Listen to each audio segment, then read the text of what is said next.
Every time you sit down thinking it's just another ordinary day, you might unknowingly be making choices that slowly damage the blood vessels in your penis. Yes, you heard that right. The very habits you've repeated for years, some you may even believe are healthy, could be the silent reasons why intimacy has become frustrating, inconsistent, or even impossible. Most men over 60 have no idea that their daily routines are quietly shrinking.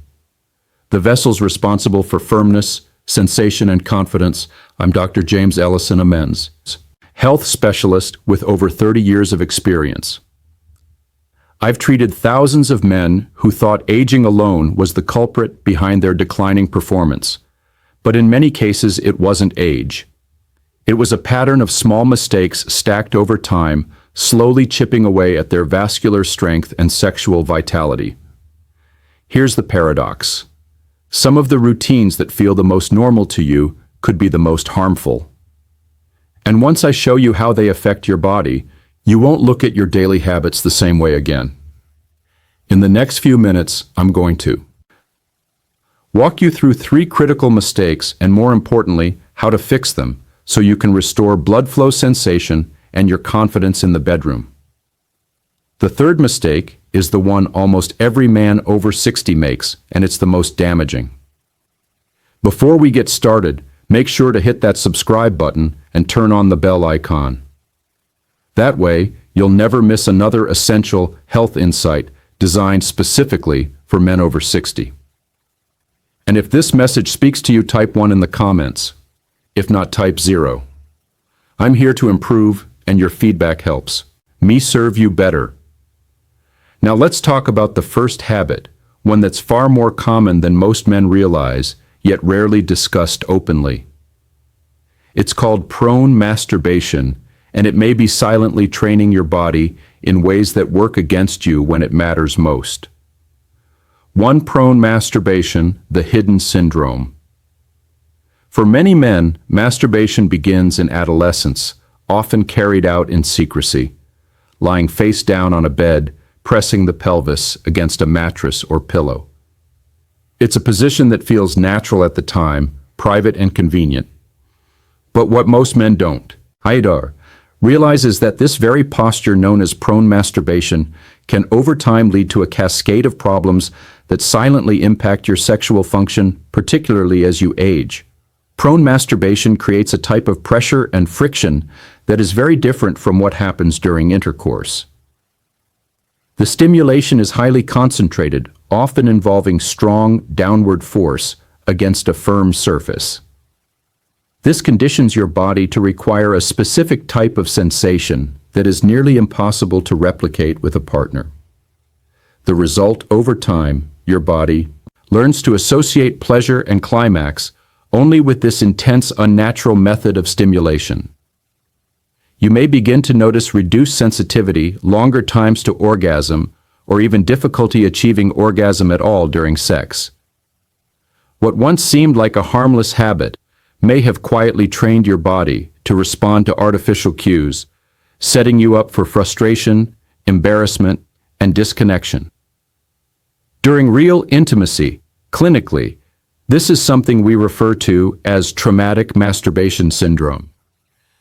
While it's not commonly discussed, I see it in patients all the time, men who wonder why things don't feel the same anymore, or why they can't respond the way they used to, even when everything else in their health seems normal. Often it's not a lack of desire or testosterone. It's the result of long-term conditioning caused by repeated prone stimulation. And the older we get, the less adaptable our nervous systems become. What you got away with at 20 or 30 may now have lasting consequences at 60 and beyond. The good news, this kind of conditioning can be reversed, but it starts with awareness and a willingness to change. By adjusting your habits, especially the way you self-stimulate, you can retrain your body to respond in healthier, more natural ways. But as problematic as prone masturbation can be, there's another habit that may be doing even more damage. And it's something I see in nearly every man who comes into my clinic with complaints about sensation or performance. Let's talk about what's commonly known as the death grip. If you're still with me and finding this message helpful, drop a number 1. In the comments, I'd love to know you're still here. Now let's keep going and dive into the next key insight. 2. The death grip, too tight, too fast, too much. You may not even realize you're doing it. Over time, many men begin to use more pressure, more speed, and more intensity during masturbation. What starts as a normal act of self-pleasure slowly turns into a habit of gripping tighter and moving faster, just to feel something. This is what's often referred to as the death grip, and while the name might sound exaggerated, the damage it causes is very real. The death grip trains your nervous system and blood vessels to respond only to high-intensity, high-friction stimulation. It's an intense form of conditioning where the sensations from your hand become so specific and powerful that normal sexual contact like intercourse, oral sex, or even gentle touch starts to feel dull, ineffective, or completely unresponsive. Men often tell me, "I can finish easily with my hand, but with my partner, it just doesn't happen." That's not a psychological issue or lack of attraction. That's physical desensitization. This pattern of overstimulation reduces sensitivity in the nerves of the penis, making it harder and harder to climax without that same extreme grip. Your body becomes dependent on it, and what once felt pleasurable now requires more intensity to reach the same effect. And here's the danger. The more you rely on it, the more disconnected you become from natural relational intimacy. It's not just your physical response that suffers, your confidence does too. You may start avoiding sex altogether out of fear of not performing or disappointing your partner. But there's hope. Like any learned behavior, this can be unlearned. Slowing down, loosening your grip, using lubrication and retraining your mind to respond to more natural stimulation can begin to restore sensation and performance. And while it takes patience, many men report a dramatic improvement in their ability to enjoy partnered intimacy after just a few weeks of making these changes. Still, there's a habit even more dangerous than the death grip, one that doesn't just affect sensation or climax, but could actually lead to permanent physical damage. It's something I urgently warn my patients about, because the consequences aren't just frustrating, they can be life-altering. Let's talk about the real risks behind aggressive or rough masturbation. 3. Aggressive or rough masturbation. The hidden injury risk. There's a line between healthy self-pleasure and behavior that puts your long-term health at risk. Many men don't realize when they've crossed it. And over time, especially as sensitivity decreases with age or with habits like the death grip, some men begin to masturbate more aggressively, using faster movements, more pressure, or even manipulating the penis while it's not fully erect. At first, it might seem harmless, maybe even necessary to achieve climax, but what's really happening beneath the surface can lead to lasting damage. When you apply excessive force or masturbate, while the penis is partially erect, you increase the risk of causing micro tears in the penile tissue. These small injuries often go unnoticed in the moment, but over time they can accumulate, leading to scar tissue that disrupts the natural structure and function of the penis. One of the most serious outcomes of repeated trauma is a condition called Peyronie's disease, a buildup of hardened plaque that causes the penis to bend or curve painfully during an erection. This condition can make intercourse difficult or even impossible, and in some cases may require surgery to correct.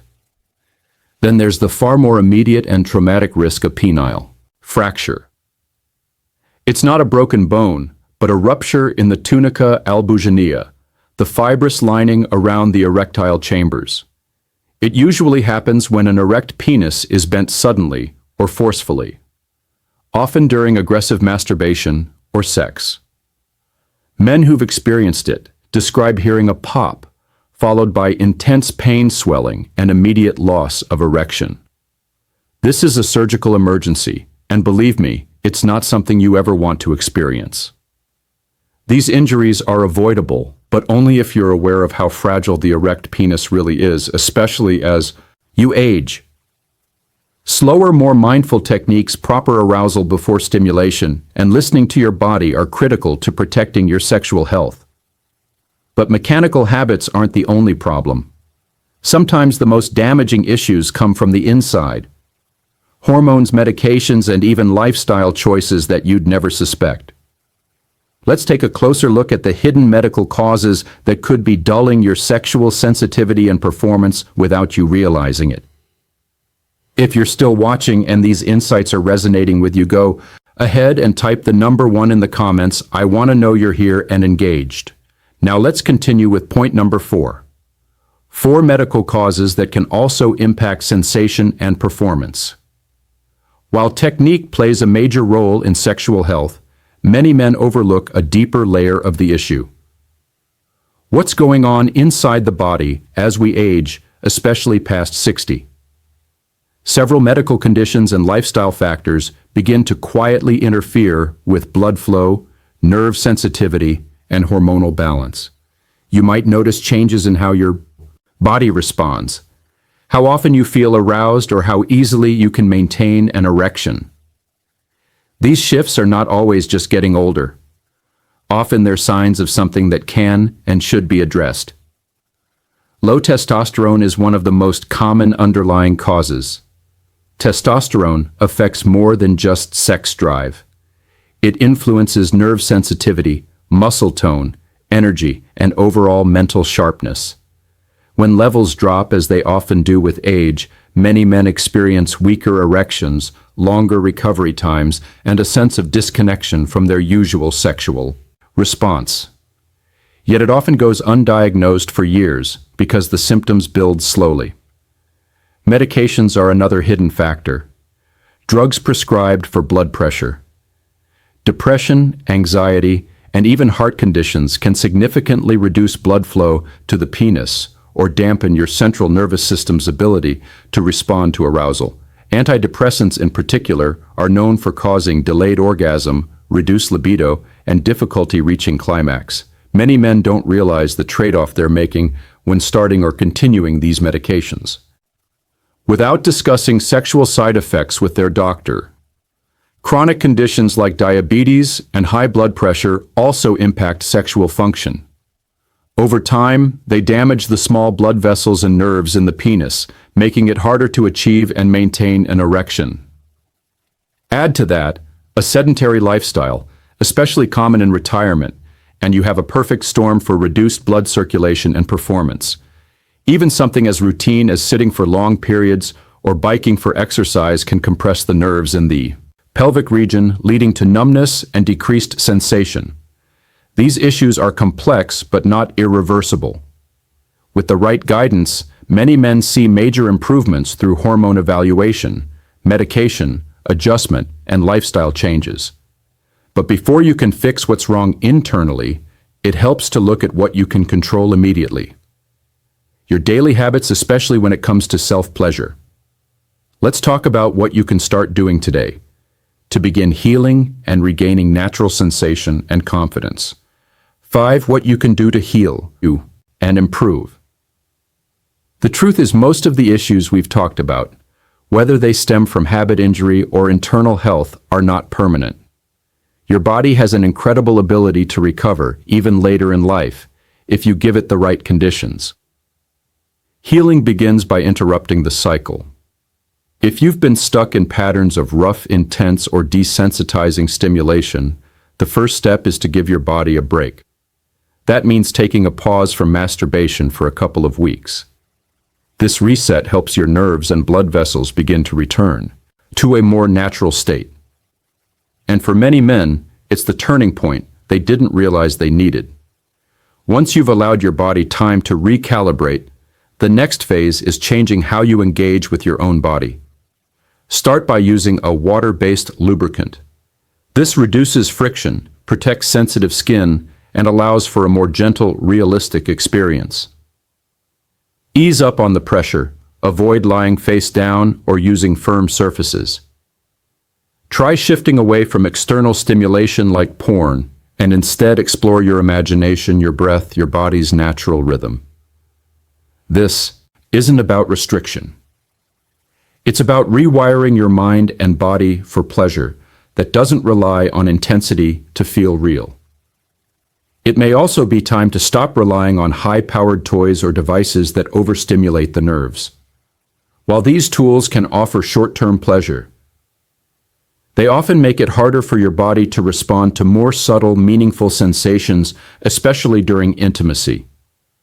Reconnecting with your body through slower, mindful touch and presence can do more for your sexual health than any device ever could. For couples, I often recommend sensate focus exercises.